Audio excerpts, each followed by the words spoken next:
Si Panelo kung ano-ano pinagsasasabi. O eto naman po mga boss chief amo sir, may sinasabi ang ating Vice Presidente. Nasa dark time daw po ang ating bayan. These are dark times of the for the country. Ha? Kakabalik lang ng 20 pesos na bigas para doon sa mga kababayan natin, no? Para bumaba ang kanilang bilihin. Tumataas ang employment sa ating bansa. Bumababa ang inflation. Paano naging dark times ng ating bayan, Madam BP? At ito pa, pinakamalupit pa. Huwag sasamaan loob mo sa akin. Yung sinisigaw ng madaming Pilipino, no? Na yung kanilang pamilya ay biktima ng EJK. Ayan, nililitis na. Oh. Yung kababayan natin, Madam BP, na alias Amanda, na ang tagal-tagal nang nagrereklamo kasi di umano ginahasa ni Kibuloy. Nabibigyan ng pantay na karapatan. 'Di ba? Pantay na paglilitis. Oh. Para po sa mamamayang Pilipino, lalong-lalo na doon sa mga mahihirap nating mga kababayan, maganda pong senyales yun. Magkakaroon po sila ng laban para po doon sa mga Pilipinong mapang-abuso dahil mayayaman sila. O hindi po matatawag na dark times po ng ating bansa yun. Ano pa sabi? Hindi talaga nakakatuwa yung nangyayari sa bayan natin. Bakit?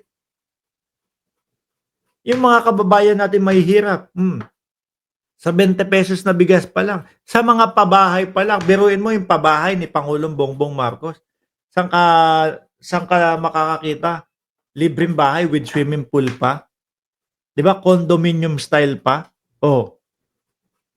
Paano yun? Yung mga kababayan natin na nasa laylayan, nabibigyan sila ng pag-asa na maging maganda ang buhay at maging parehas natin ng buhay sila. Tapos sasabihin ni Inday Sara Duterte, baka kasi sa mga DDS lang yan. Di po ba? Madilim ang ating bansa. Bakit? Kasi yung tatay namin nando sa Hague, sa ICC, nakakulong. Baka sa inyo lang yan. Di po ba? Ulitin ko po mga kababayan, mga kapatid. Hindi muna tayo magsha-shoutout ngayon, no? Babawi ako sa inyo mamayang gabi kasi nagmamadali tayo sa vlog. Baka sa mga DDS lang, madilim ang ating bayan, no? Kasi hindi kayo marunong tumanggap nung mga proyekto ng ating gobyerno. Lahat para sa inyo masama. Ano sabi ni Inday Sara Duterte? Time is up. Nako, yan na. Time bomb na. Hindi na pwedeng tatahimik na lang. Saglit lang po, madam. Nag-umpisa po yung kaguluhan sa ating bansa nung nagpatayo ang inyong tatay ng mga entablado para sa mautog. Para doon sa maisog-maisog ninyo. Nagsalita po ang iyong ama nang wala pong mga basehan na pagbibintang sa ating Pangulo. Na umaalma po yung mga ahensya na nakakaalam nung mga pinagsasasabi ng inyong tatay. 'Di ba na wala, fake news po yung sinasabi ng dating Pangulong Duterte. Tropahan nyo din yung sumisigaw doon sa mga kasundaluhan na magtanggal ng suporta sa presidente. Kagaya ni ni sino yun? Yung kaibigan ni dating Pangulong Duterte. Si Pantaleon Alvarez. Tropahan nyo din yun. Na inalmahan ng mga congressman, ayun, tumahimik 3 linggo. Hindi nagsasalita. Di ba? Hindi na pwedeng tatahimik na lang. Dapat meron na talagang magsabi na hindi nagagawa ng administrasyon kung ano yung karapat-dapat para sa bayan. Naku po, kung kayo nga siguro ang nakaupo ngayon, baka ang West Philippine Sea, nagkanda laki-laki na yung mga building ng China doon. Di po ba? Hanggang ngayon, si BP, ni hindi man lang tayo bulungan. Ito, ang komento ko. para sa West Philippine Sea. 'Di ba? Hanggang ngayon wala pa din ho. Hindi pa din nagsasalita. Hindi kasi natin kayang pilitin 'yan, kahit ano hong mangyari, mga kababayan. Dahil wala silang patutunguhan. Ipit sila sa sitwasyon. Ipit dahil nga, nangangarap na maging presidente sa 2028. Pagka naging pro-China yung kanyang, komento, eh, lagot sa Pilipino. Ang gusto ng mamamayang Pilipino, 'no, yung ipinaglalaban ang ating bayan.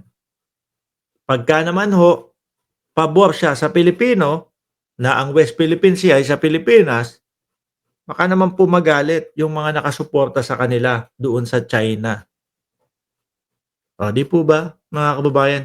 Saan po mas madilim? Tingin ko mas madilim na mga panahon, yung kay dating Pangulong Duterte, kung saan-saan na lang po tayo nakakakita na may patay. 'Di po ba? 20,000 to 30,000 ang sinasabi na mga namatay po nung panahon ni dating Pangulong Duterte, 'no? Journalist, ang mga reporter, mga suspect, at 'yan ho hindi ko gawa-gawa. Hindi ko ho gawa-gawa 'yan, mga kababayan. Bakit ho? Dahil po nung nandoon sa Senado si dating Pangulong Duterte at nakikipag-usap siya sa mga senador, opo, inuudyukan, binubuyo namin sila na manlaban. Suspect pa lang ho, Oh. Kaya siguro ang ICC, stop na investigation.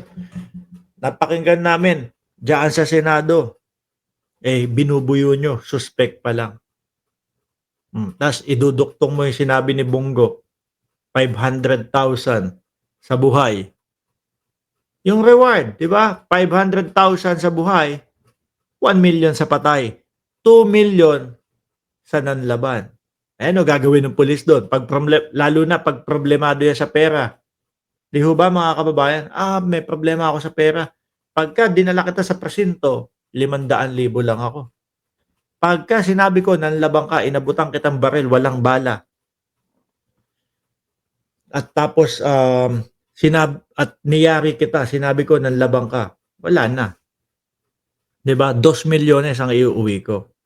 Imbis na ho sana nagagawa ng maayos yung kanilang mga trabaho, napipilitan na patayin yung mga suspect pa lang at sabihin ng laban dahil doon sa matatanggap na reward. At si Bongo Bato, nandoon ho yan sa pinakaibabaw na pinanggagalingan daw po ng pera, mga kababayan. O, di ba? Kami ho, hindi po kami tutol na kontrahin o labanan yung droga.